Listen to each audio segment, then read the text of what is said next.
The final item of business today is a members' business debate on motion number S4M 05955 in the name of Clare Adamson on electrical safety in the private rented sector. This debate will be concluded without any questions being put, and I would ask those members who wish to speak in the debate to press their request to speak buttons now or as soon as possible. If you're ready, Ms Adamson, I'd be grateful if you'd like to open the debate. 7 minutes, please. Thank you, Presiding Officer. When I was first elected as a councillor to North Lanarkshire Council, I was nominated onto the Scottish Accident Prevention Council's Home Safety Committee.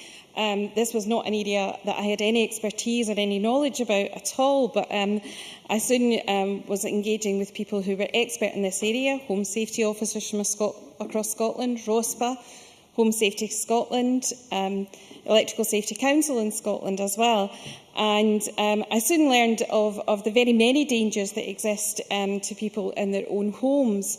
And obviously, as we're moving towards a situation where many people are renting privately, this has become an issue of particular concern.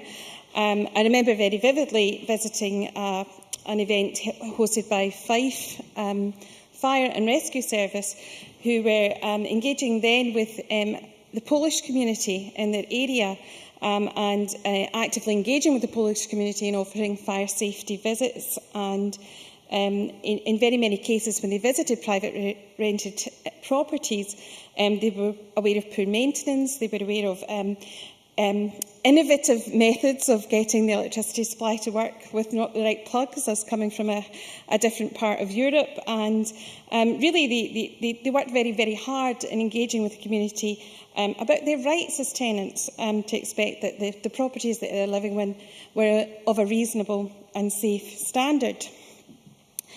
And earlier in this year, I hosted a roundtable event in the Parliament very recently. It was attended by Fire and Rescue Services, by the Electrical Safety Council, by Select, who are the corporate organisation for electricians in the country and who accredit electricians, also by some estate agents and private landlords, and by the Housing Department of the Edinburgh Council, all of which were sharing their concerns about some of the issues to do with privately rented properties. There is no standard for electrical safety within privately rented properties, other than the expectation that landlords would be, good landlords would be looking after their tenants. But there's a particular issue with an RSD that can be fitted to a fuse box, which is also not available in a lot of council houses, but not available in a lot of our own houses as well. And what this does is prevents an electric shock from some of the standard problems that we would imagine of a child maybe putting something into the socket of a supply, or some event happening in the house where there was a surge of electricity. Actually, this cuts out the electricity supply and prevents serious harm under those circumstances. I know that the Electrical Safety Council have been very active in promoting the fitting of these devices in all our homes, and certainly I do believe they are available in new build properties. Fire safety is a huge problem in Scotland. We have one of the worst records of fires in the European Union.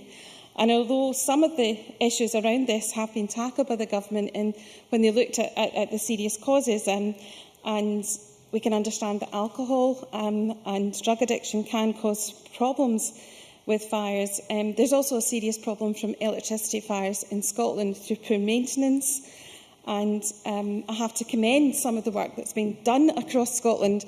Take, for example, by North Lanarkshire Council Trading Standards, who, having looked at the statistics in terms of people who were burned by electricity blankets, which developed faults, actually offered the facility for people to bring those blankets in and have them electrically tested free of charge at local libraries to ensure that there wasn't a danger for them. And obviously, people were then given a chance to purchase new blankets and replace ones that were potentially very, very harmful. Our private tenants have a very, very difficult situation. we know, and from the roundtable discussion it became apparent, that many landlords are still not registering with their local authorities. And while the good landlords are probably the ones that are registered and are bought into ensuring the safety of tenants, we have to recognise that there's still an element out there who are not participating in it under the legislation and conforming to what is expected of them as good landlords in Scotland.